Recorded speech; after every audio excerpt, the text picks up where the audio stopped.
Hi, people. Thank you for stopping by Building Wealth with Rajiv. You would know a couple of weeks ago, we started a series on stock investments for beginners. I did two episodes. One episode was 7 reasons to invest in stocks now, and the second episode was 7 ways to find great companies. Now, I'm doing third episode, which talks about how to find those great companies. What is the mechanics? What is the step-by-step approach? Now, before I start, I want to apologize. I'm a bit late on this. I wanted to do it 2 weeks ago, but I did a couple of other videos. You might have seen one was on cannabis investment with Motley Fool, and another one was with 10K Diver on stock investment basics. You can find the links below. So, without taking too much of your time, let's get straight into the business. This is the presentation which I did last time, and we talked about 7 factors, 7 steps which are needed to find a great companies, and these were the seven steps. Now, there are some qualitative steps here. There are some quantitative steps here. Economic moat and management are large judgment based. What you hear, what you see, and based on your own evaluation. Now, other 5 are more or less, quantified numbers, and you can put them in an Excel sheet and find out, which companies do you want to invest in. Now, how to find that Excel sheet? So we take again some help from free resources on web, and there is a very good resource on web which is called Finviz. Yeah, just go to the website. The basic screener is free. Beauty of internet. Yeah, this is the Excel sheet, or this is Finviz website. And for the sake of saving time, I've already entered the criterias in the Excel sheet before. You can see the EPS growth in past 5 years, and sales growth for past 5 years, return on equity, return on investment. Now, my issue here is that I cannot enter cash flows because there is no particular column here. And then I think we filter out the companies based on these, and then check in the Morningstar how the cash flows are doing. And as we've seen, as we've talked about it, the criteria is very basic. The cash flows, they have to be positive, and they have to be increasing, and that's pretty easy to see. Now, when you enter these, there are a lot of companies coming in. There are about 148 companies. They've appeared here, and there's a lot of huge, great quality here. You can see that ASML Holding, this very good semiconductor company, Digital Turbine, Adobe. This is a fantastic company. You have Facebook. So there's a lot of great quality will come out here. Now the question is, or the dilemma is that there are too many companies. I don't know which company should I invest in. Studying 140 companies or 140 plus companies is no joke. So what do? The simple thing. What I would do, I would take these companies. Now I think I'll have to copy them, but there is a free subscription which probably doesn't allow export. So I believe that there is a bit of a copy and paste job you'll have to do yourself, and then choose the companies which are in your circle of competence. Now, circle of competence is a very fine word defined by genius investor Warren Buffett. That is basically the companies which you know about, the companies which you use, which your friends use, where you find the information is easy and something which resonate with you. So, for example, if I choose this company, some of the companies which I would choose would be Facebook, ASML. I read quite a bit about it, and there are other particular companies which I'm more comfortable with. So this 148 list, the list of 148 companies, if you choose by your circle of competence, would get down to easily about 20 to 30 companies, and those are the companies you can look at investment, and you can further research on them. Another thing you would want to know that about this particular website, I think this is a fantastic Excel sheet. If you want to strengthen the measure, for example, if you're not looking for EPS growth over the past 5 years, you're not satisfied with over 15%, you go and make it about 30%, or go make it about 25%. It's your money. Find the best companies which you are most comfortable with. You can add other criteria like debt to equity ratios, or if you are into technical analysis, and if you want to find the price, the entry points, then you can enter 50-day simple moving average, 50-day high or low. You can enter gross margin if you want to add another fundamental qualification to your ownership. So for me, I think I don't do that. I mostly go by the very fundamental analysis, and this is pretty much it. This gives me enough idea. I do go a lot by a circle of competence. I wouldn't invest in energy companies, or I wouldn't invest in gaming companies or sports companies so easily. I mostly stick to technology companies, or the companies which are affecting my daily life. Apple or Tesla's, Square, the banking. those kind of the world which I am more familiar with. So you can decide what you like.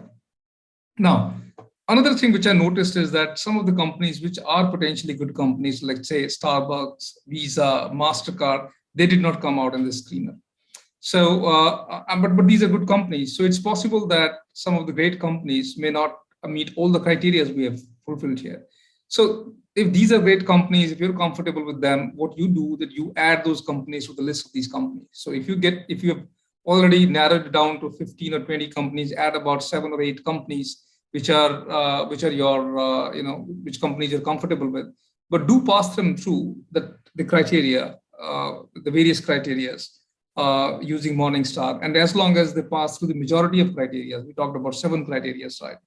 Out of the 7 criteria, if they pass about 5 criteria and you are comfortable them holding, then by all means add them to the list and grab a bit of bite in the share market on those companies. Now, many of you would question that why do we need to go through this rigor? Now, 2 things are very important. First thing, the companies have to be very strong on the financial measures and the qualitative factors like management, etc.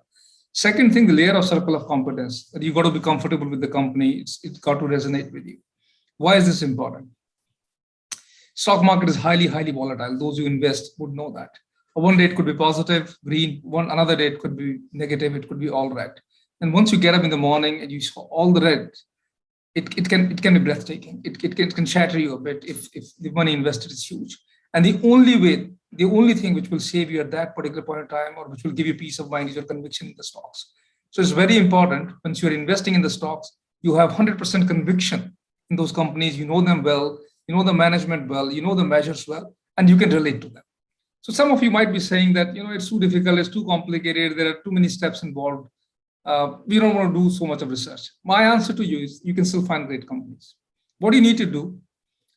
Just kind of write down your life for last 1 week and see which companies, which products have you used. Have you been on Facebook? Have you been on Twitter? Have you used Apple iPhone? Have you used Samsung? Have you used Huawei? Have you used Nike shoes? Have you visited Costco? Have you gone to Walmart?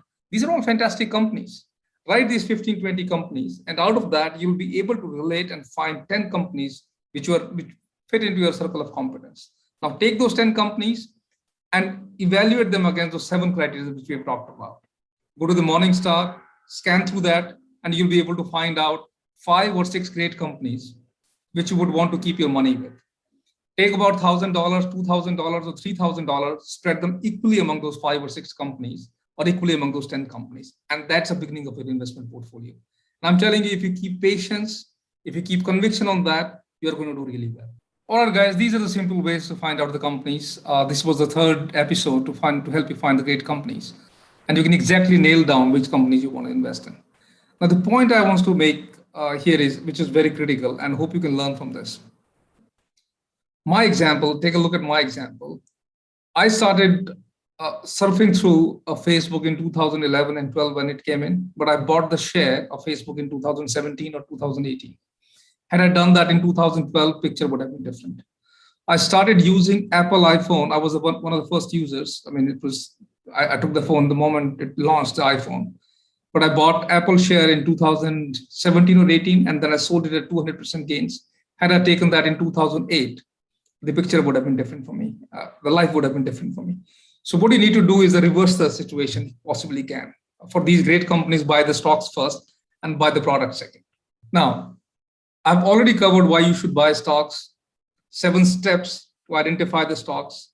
And once you take those 7 steps, how to use an Excel sheet or how to use a free resource to find the companies where you want to invest in. Now, the 4th important step is, what is the right price you should pay for the stock? Now, it's a very contentious, it's a very debatable topic. There is a school of thought who doesn't look at the valuation. They think that's it's a great business. Find a great business, keep buying it over a period of time. There is a school of thought which says that valuations are important and they are very critical for your profitability.